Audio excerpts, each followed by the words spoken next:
America grows more wheat, corn, and soybeans than almost anywhere on Earth. It's called the world's breadbasket. So here's the question nobody asks.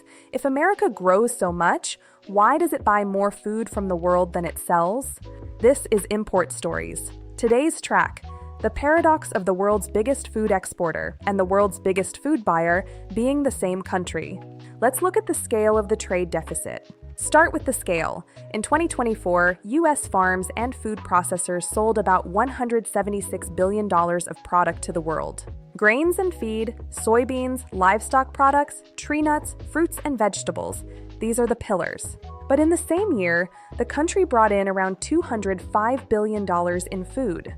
That's a trade deficit of roughly $29 billion.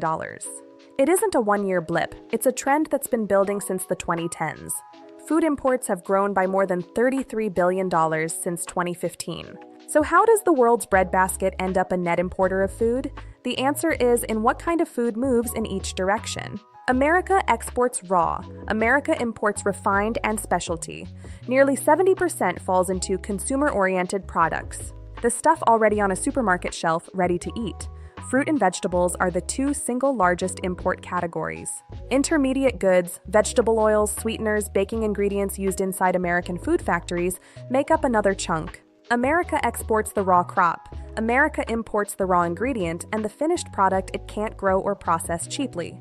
Three forces explain why America, for all its farmland, still needs the world. First, geography and climate. Tropical products simply don't grow in Iowa. Coffee, cocoa, vanilla, and spices are imported by definition. Second, labor cost. Fresh fruit and vegetables are labor-intensive. In 2025, required U.S. ag wages sit above $18 an hour. American growers simply cannot compete on price against imported supply, especially in winter months when U.S. fields are dormant. Third, and this is where India enters the story, functional ingredients. These are the invisible materials that go into production.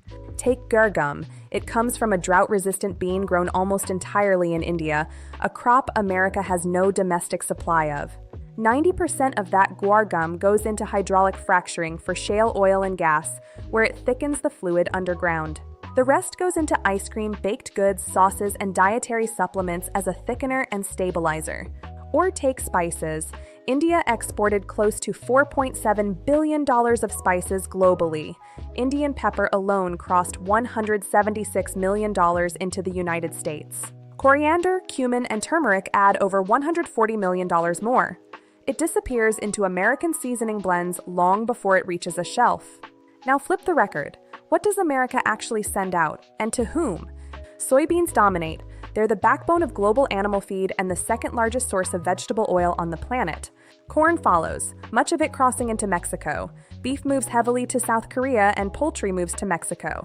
Tree nuts, almonds, walnuts, pistachios, move to Europe and Asia, with India alone buying over $1 billion of American nuts a year. East Asia and North America together absorb about 63% of everything America exports in agriculture. So the trade actually runs in a loop. Both sides are trading in inputs. The real money sits in what happens after they cross the border. This is the part of the story that matters if you're an exporter. The biggest margins in US-India food trade aren't necessarily in shipping more raw pepper, they're in moving one step up the chain. Moving to pharmacopoeia-grade excipients instead of technical powder, or ready-to-use functional blends instead of raw gum. In 2025, tariff modifications exempted several Indian agricultural categories from the highest duties, lowering landed cost for U.S. buyers. But that opening came with tighter scrutiny. FDA refusals on Indian spice shipments rose sharply, mostly linked to contamination. The lesson for 2026: documentation is the edge. Compliant suppliers are clearing shipments that non-compliant ones can't. This is the paradox. A country that grows enough grain to feed half the world, but still needs specialty inputs and compliant supply chains.